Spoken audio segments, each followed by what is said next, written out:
포도나무의 비유 이스라엘 세 번째 시간입니다. 지난 시간에 이어서 말씀드리겠습니다.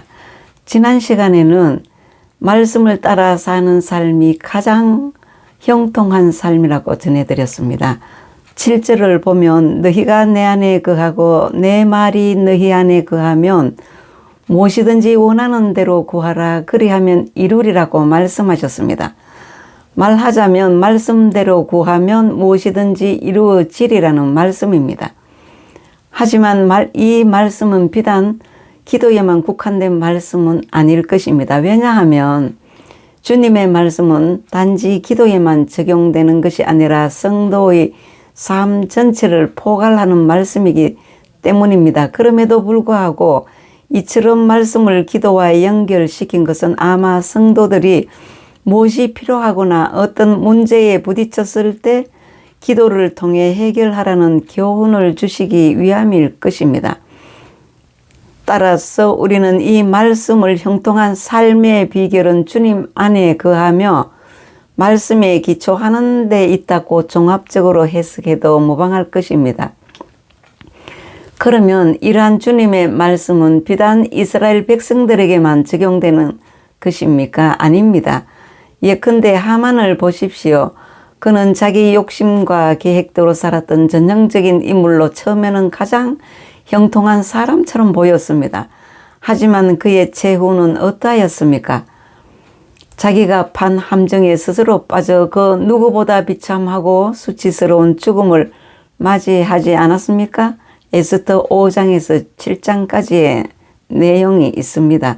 그러므로 성도 여러분은 기도에 있었으나 인생을 살아감에 있어 여러분의 얕은 생각과 욕심에 끌리지 않도록 주의하시기 바랍니다. 인간이 보기에는 옳고 지혜로운 길 같아 보여도 필경은 사망의 길인 경우가 허다합니다. 잠언서 14장 12절입니다. 우리가 원해도 받지 못하는 것은 구하지 않기 때문입니다. 7절에 보면 너희가 내 안에 거하고 내 말이 너희 안에 거하면 무엇이든지 원하는 대로 구하라 그리하면 이루리라고 하였습니다. 이는 달리 말하면 믿음으로 구하면 응답을 받게 된다는 말씀입니다. 그리고 이는 역으로 우리가 원해도 받지 못하는 것은 구하지 않기 때문이라는 말도 됩니다. 성경에는 기도 응답에 대한 약속이 참으로 많습니다. 그러나 우리가 받지 못하는 것은 구하지 않기 때문인 경우가 대부분입니다. 그러면 왜 구하지 않습니까? 믿음이 없기 때문입니다. 말씀에 대한 확신이 없기 때문입니다.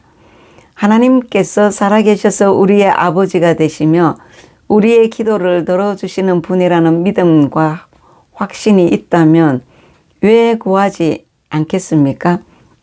마가복음 11장 24절입니다. 그러므로 내가 너희에게 말하노니 무엇이든지 기도하고 구하는 것은 받은 줄로 믿으라 그리하면 너희에게 그대로 되리라고 하셨습니다. 결론입니다. 오늘 본문을 보면 예수님께서는 포도나무와 가지의 비유를 통해 그리스도와 성도의 존재와 연합에 대한 심오한 교훈을 주셨습니다. 그런데 이러한 비유를 통해 주시는 예수님의 명령은 참으로 간단하고 분명합니다. 간명합니다. 즉 그리스도 안에 거하고 그 사랑을 실천하라는 것입니다. 그리하면 삶의 형통함과 충만한 기쁨을 얻으리라는 것입니다. 예수님을 사랑하면 그분께서 하시려는 일을 행해야 합니다. 예수님은 하나님의 뜻을 따라 모든 것을 희생하셨습니다. 하나님의 뜻을 붙잡는 연습을 해야 합니다. 예수님의 말씀은 여전히 곁에서 살아 숨쉬고 있습니다. 그분의 마음을 잃어버리면 자기 중심적 삶을 살게 됩니다. 영혼의 근육을 키워야 합니다. 때로는 열매를 맺지 못할 때 우리의 삶의 고난이 허락됩니다. 예수님께 접속되어 있을 때 신앙의 열매가 맺어집니다.